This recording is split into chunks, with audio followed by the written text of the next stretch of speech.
AITA for dumping my girlfriend right after she rejected my second proposal? It is ironic, isn't it? A guy gets down on one knee once, gets a not right now. Waits a year, gets down on one knee again with flowers, candles, and friends, and gets a not yet.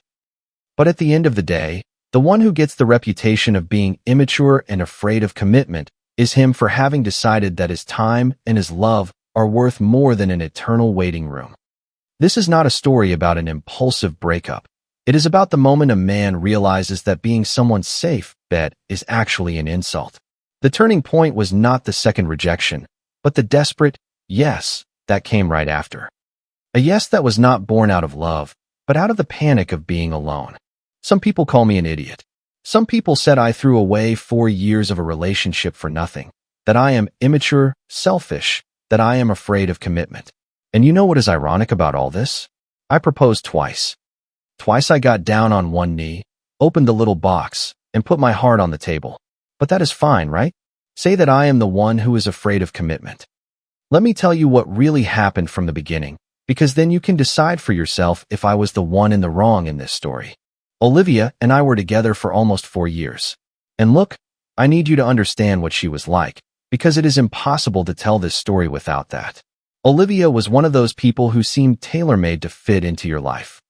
Funny in the right way, smart without being boring, laid back in a way I had never found in anyone else. We would talk for hours about absolutely nothing, and yet it felt like we never ran out of things to say. We met at a house party neither of us wanted to go to.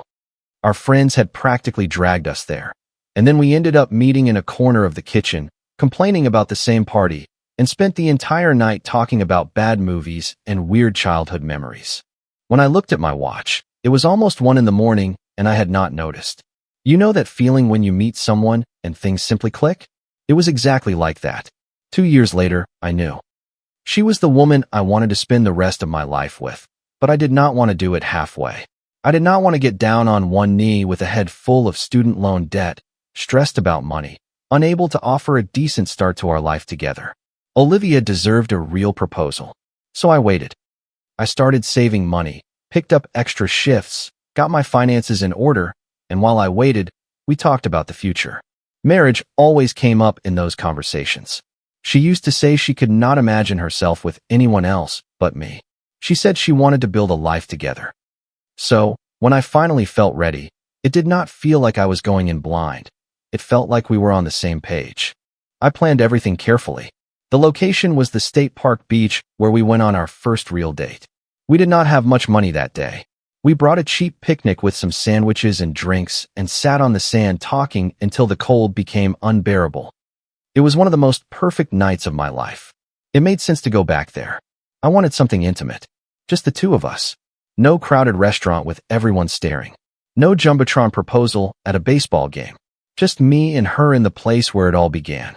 On the day of the proposal, the sky was almost complicit, one of those evenings where the horizon turns into a pink and purple gradient in a way that looks painted. The weather was perfect. Olivia always said she loved sunsets. This one seemed made to order. We were walking by the ocean, talking about whatever, and at one point I simply stopped. I held her hand, started saying how I felt, how she had changed my life, how much I loved her, that I could not imagine my future with anyone but her. I got down on one knee, opened the little box, and asked if she would marry me. She looked at me, that kind of lingering look, as if she were reading something written behind my eyes. And the silence that came before the answer lasted what felt like an eternity. Then she said, "I want to marry you, but not right now." I just stayed there on my knee, with the little box still open in my hand, trying to process that. Not right now. My brain simply froze. It kept trying to reassemble the sentence in a different way, as if I had misunderstood. Not right now. What does not right now mean? To the person you said you wanted forever with? What does that mean when you planned every detail of that moment? I felt my heart sink. She said she was not ready, that she needed more time, that she was not in an engagement vibe. She did not explain much beyond that, just that it was not the right time for her. And I, so as not to turn it into a scene, smiled. I said, "It's okay, I understand." But I did not understand. I understood absolutely nothing. We spent the rest of the evening pretending everything was fine. We are surprisingly good at that, you know? You put on a mask, smile, make jokes, and anyone looking from the outside does not notice that something broke inside, but it had broken. I went home with that weight on my chest and spent the following weeks convincing myself that it was not a big deal, that she just needed more time, that I had waited a year to get my life more organized before proposing. Why couldn't she need some time too?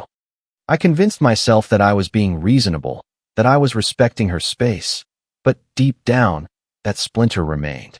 Every time marriage came up in a conversation, I felt that sting return. A year went by, and do you know what we never did during that entire year? We never talked about that day, not even once. We developed an Olympic-level skill at ignoring the elephant in the room. The trips continued, the nights out with friends continued, the couple routine continued. On the outside, everything was fine. On the inside, I was increasingly restless. We were approaching our 30s, for years together. At some point, you either know or you do not know. That is how it works. There is no eternal middle ground. And that was when I decided to try again, but differently this time. The first proposal had been simple, intimate, just the two of us on the beach. I thought maybe she needed something more special, more memorable. Sometimes the problem is not the feeling. It is the setting, the timing, the mood. I kept convincing myself of that. So, I planned it even more carefully. I rented a private space at a beautiful botanical garden, the kind with huge fountains, rose gardens everywhere, and lit paths, the kind of place that looks straight out of a movie. Olivia is completely in love with plants. She had over 20 pots in our apartment that I accidentally kept overwatering.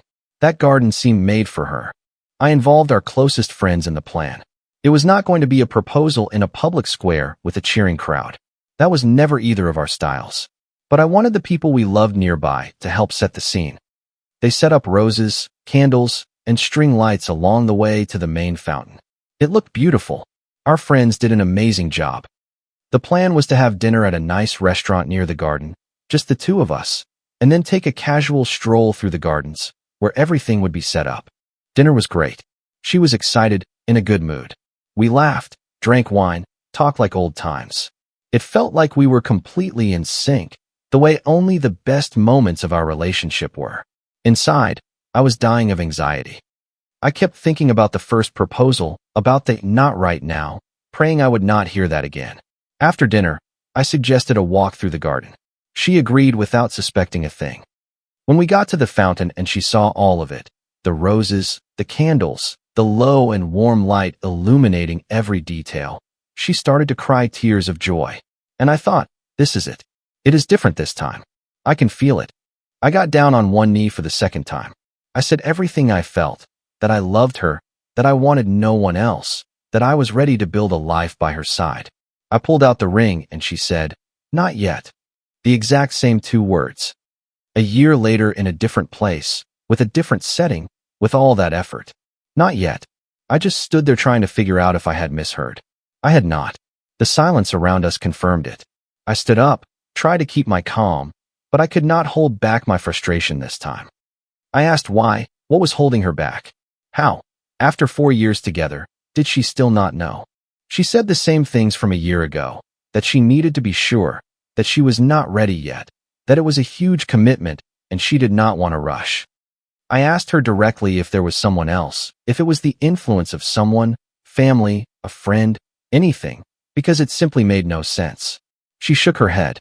It was nobody, it was just her. And that is when it truly hit me. It was not about timing or circumstances or the wrong moment. The problem was her uncertainty about me. After 4 years, she still did not know if I was the right person. That hurt in a different way than anything I had felt before. I told her I could not keep waiting, that if after 4 years she still did not know, I did not know what else I could do. I was not going to keep getting down on one knee forever just to get a no in return. I saw her expression change when she realized I was serious this time. And then, with her eyes full of tears, she said, "Okay, I'll marry you. Please, don't leave." And you know what is worse? That was the thing that hurt me the most in the entire story. Not the refusal. The refusal was painful, but I could try to understand it. What destroyed me was that yes. That yes only showed up because she realized I was actually leaving. That yes had nothing to do with wanting to and everything to do with the fear of losing. She did not want to marry me. She was afraid of being alone.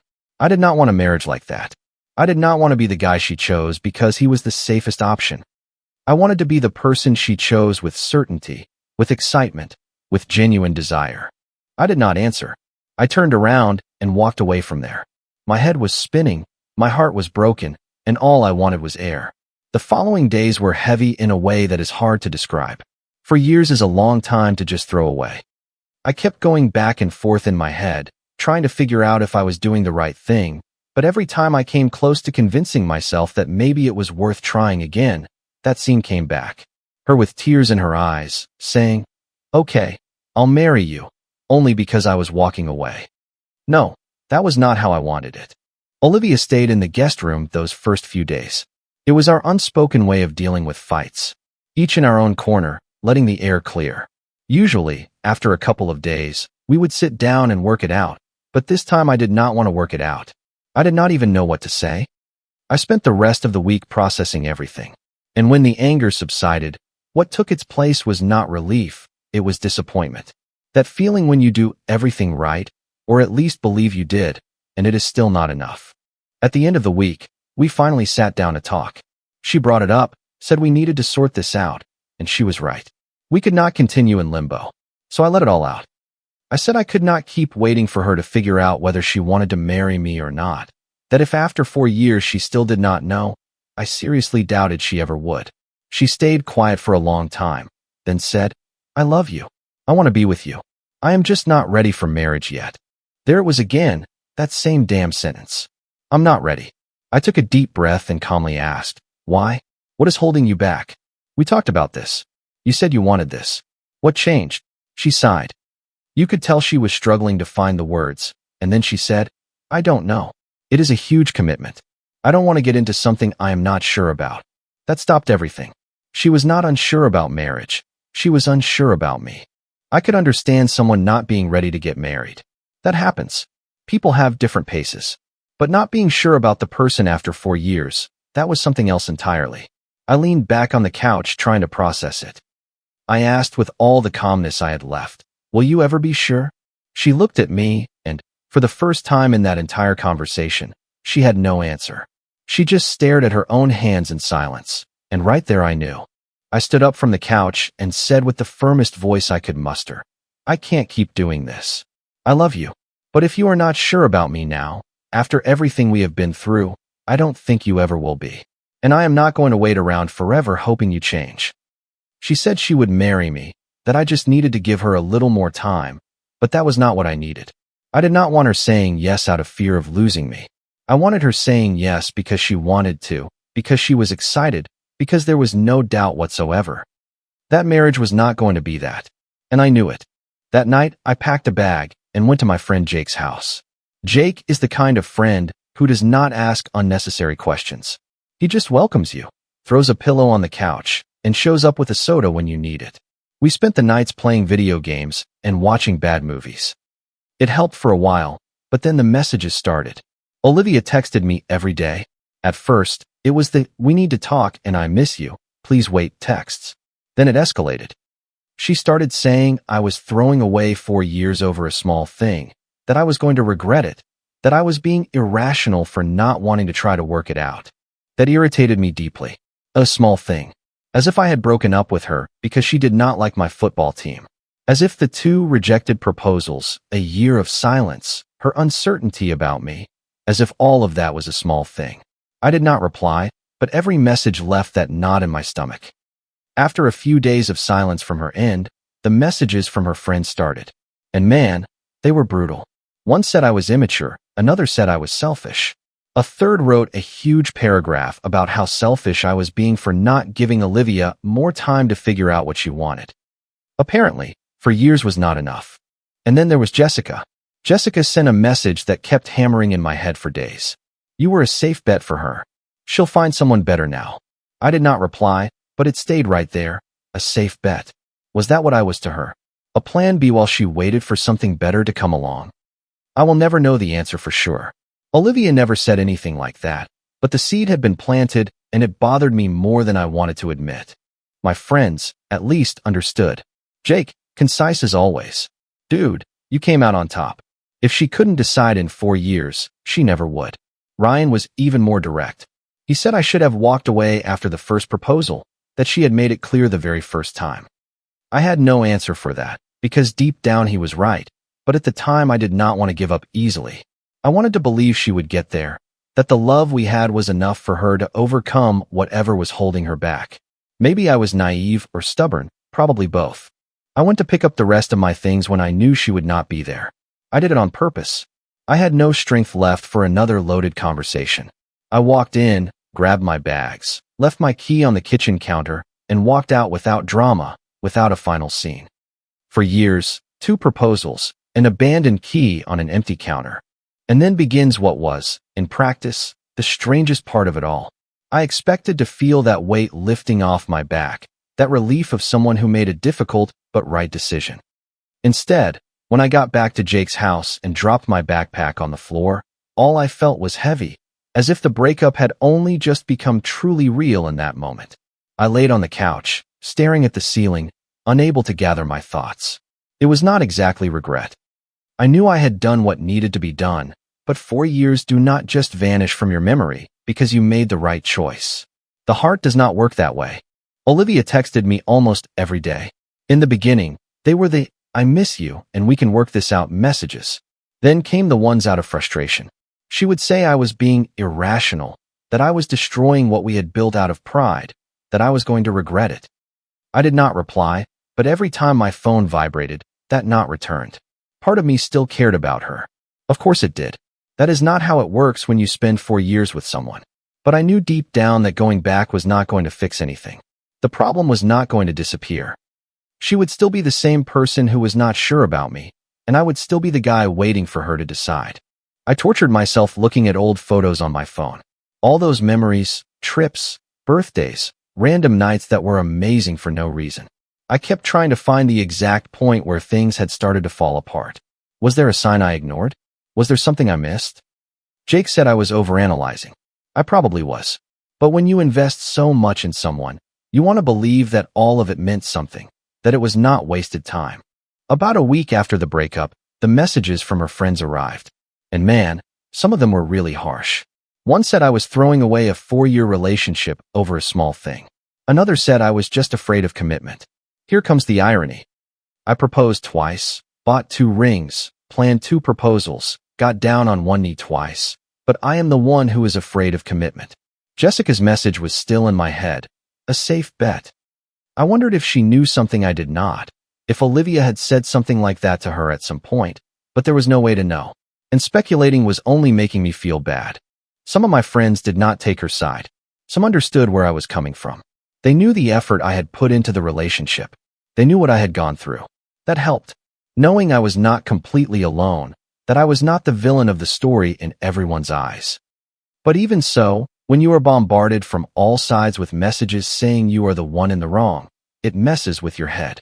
Even when you know you did what you had to do. About 2 weeks after the breakup, a different message arrived from Olivia. No anger, no demands, no pleading. Just, "I understand now. I am sorry. I hope you find someone who makes you happy." That was the last message I received from her. No calls after that, no texts. The thread between us had been cut for good. I stared at the screen, not quite knowing what to feel. On one hand, relief, the constant back and forth was over. On the other hand, that strange finality of when a chapter closes for good, not with a slamming gate, but with a door closing slowly, silently. Time went by. I got my own apartment, a 1-bedroom in a decent neighborhood, nothing special, but it was mine. I could leave dishes in the sink if I wanted to. I could play loud music in the middle of the night or sit on the balcony with a soda, without having to explain anything to anyone. It seems like little, but after everything, that silence was exactly what I needed. I started focusing on myself, went out with friends, went back to the gym, started getting my life back together. Slowly, things started feeling normal again. I am not saying I was 100% over it, but I was moving forward, and that was already more than I had expected to feel. Update 1. After I grabbed my things and left the apartment for the last time, I thought things would get easier. I expected to feel that weight lifting off my shoulders. Instead, when I arrived at Jake's house with my backpack, the reality of it all finally hit. I sat on the couch with the backpack at my feet, staring at nothing.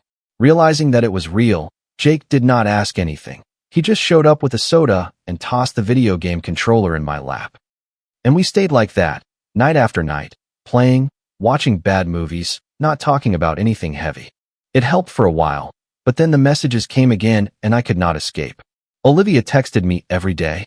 First, the expected messages. We can talk. I miss you. Then came the frustrated ones. She said I was destroying 4 years of a relationship out of pride, that I was being irrational, that I was going to regret it. I did not answer, but every vibration of the phone left me with that knot in my stomach. A part of me still cared. For years do not disappear from memory just because you made the right decision.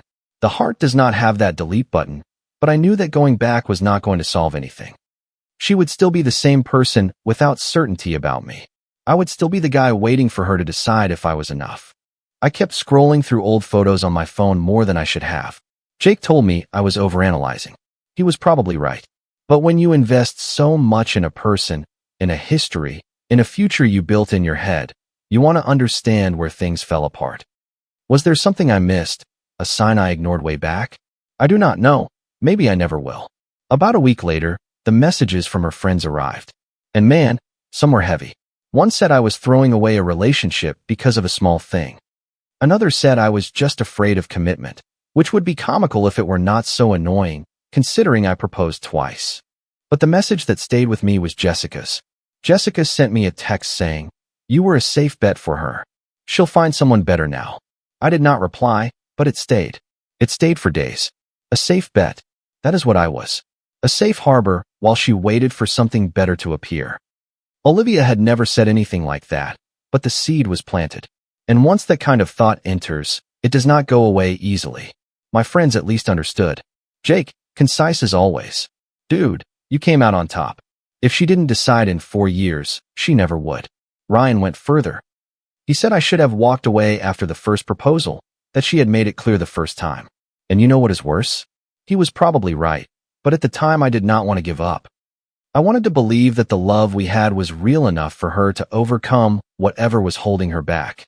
Naivety or stubbornness, probably both. 2 weeks after the breakup, Olivia's different message arrived, without anger, without pleading, without pressure. Just, I understand now. I'm sorry. I hope you find someone who makes you happy. The last message I received from her. No calls after, no text. The thread had been cut. I stared at the screen for a while. There was relief. The constant back and forth was over. And there was also that strangeness of when something truly ends, not with an explosion, but with silence. I am not going to lie to you. The following weeks were not easy. Even knowing I had done the right thing, the process of rebuilding a routine without someone who was part of it for 4 years is harder than it seems. I got my own apartment, a 1-bedroom, nothing special, but it was mine. I could do whatever I wanted, whenever I wanted, without having to answer to anyone. It seems like little, but that silence meant more than I expected. I started to focus on myself. Gym, friends, work. Slowly, things started to become more normal. I was not 100% healed, but I was moving forward. And at that stage in life, moving forward was enough. Update 2. After months of getting my life back together, I was finally feeling like myself again. It was not magical, it was not a dramatic turnaround. It was gradual, like most things that really matter. But one day I realized I woke up without that knot in my stomach, that I went the whole day without checking my phone expecting a message from her, that when her name came up in conversation with friends, I just listened and that was it, no tightness in my chest. I had my routine, my space, and surprisingly, it was good. I could leave dishes in the sink. I could play loud music at 1 a.m. I could sit on the balcony with a soda and just stare at the trees without needing to explain my mood to anyone. Small freedoms, but after everything, they were worth a lot. Work was going well. I was not one of those who dive headfirst into work to distract themselves after a breakup, but having something that required focus helped. When I was on a project or in a meeting, my mind had a direction. It did not wander to places it should not go. I was, as they say, moving on, slowly, but moving on. And then came the test, because life always has a way of showing up right when you think you are fine, just to check if you really are. On a Friday, I went out to a bar with Jake. We had not really hung out properly in a while. Both of us had been busy with work and all that. So we decided to go out, have a few beers, play some pool, catch up.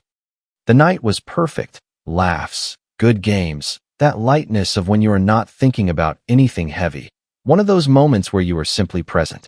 I was lining up a shot when Jake stopped, looked at me with a weird expression, and said, "Dude, Olivia is here."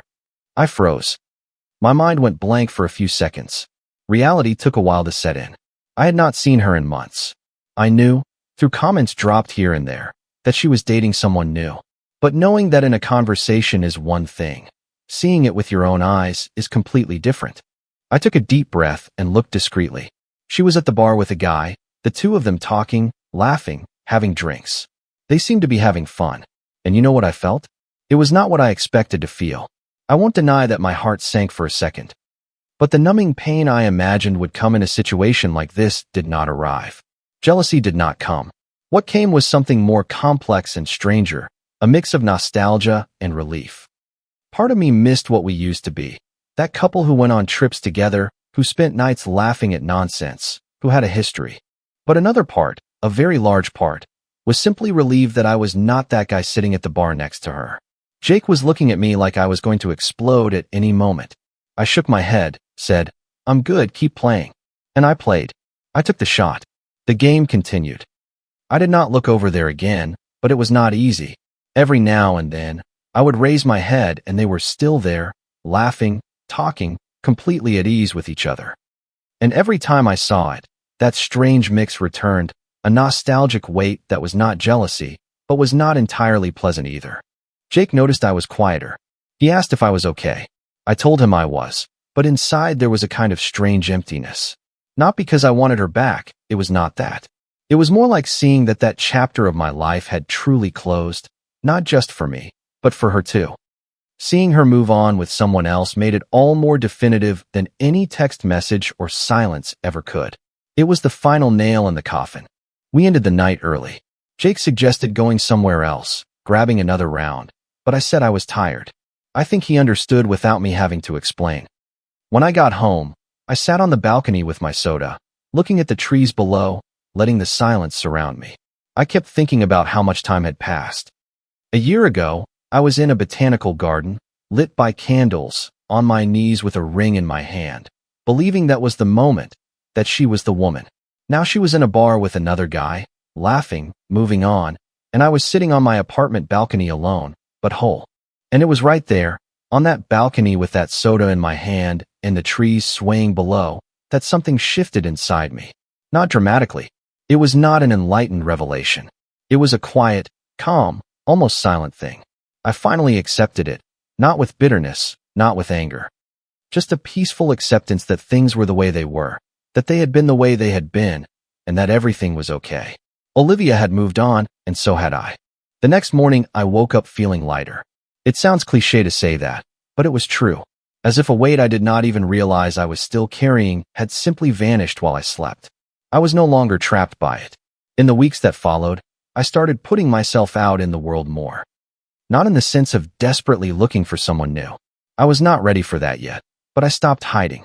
I went out more, talked to people, started thinking about what I wanted out of life, not just regarding relationships, but everything. It is funny what a breakup does to you when you stop resisting and start paying attention. You start getting to know yourself again, understanding what you want, what you do not want, what you deserve. And I discovered something simple, but that took a while to truly sink in. I deserve someone who is sure about me, not someone who needs years to decide if I am worth it, not someone who only says yes when they are afraid of losing me, not a safe bet, not a harbor until life changes. A person who truly chooses me, willingly, without hesitation. So, was I the idiot for breaking up with her after 2 rejected proposals? You decide. I just know that I was not willing to spend the rest of my life waiting for someone to truly choose me. Things are still not perfect, but life is never perfect. I am learning to take things as they come without clinging too much to the past or anticipating too much of what has not arrived yet. I am right here in my apartment, on my balcony, with my soda, and for the first time in a long time, that is enough. Comment. The most important lesson isn't about who was right or wrong. It is about recognizing that you deserve to be someone's clear and confident choice. Setting a boundary, even when it hurts, is an act of profound self-respect. You cannot wait forever for someone else to provide the certainty you need to build a life. Sometimes, the kindest thing you can do for yourself, and even for the other person, is to gently close the door. The path to healing is rarely a straight line, and that is completely okay. Eventually, you learn to choose your own peace over the comfort of a familiar connection. Your life is yours to build, with or without someone by your side. Always remember to treat yourself with the same love and commitment you hope to receive from others. I hope you find the clarity and peace you deserve. If you liked it, don't forget to leave a comment and support the channel by subscribing. See you in the upcoming stories.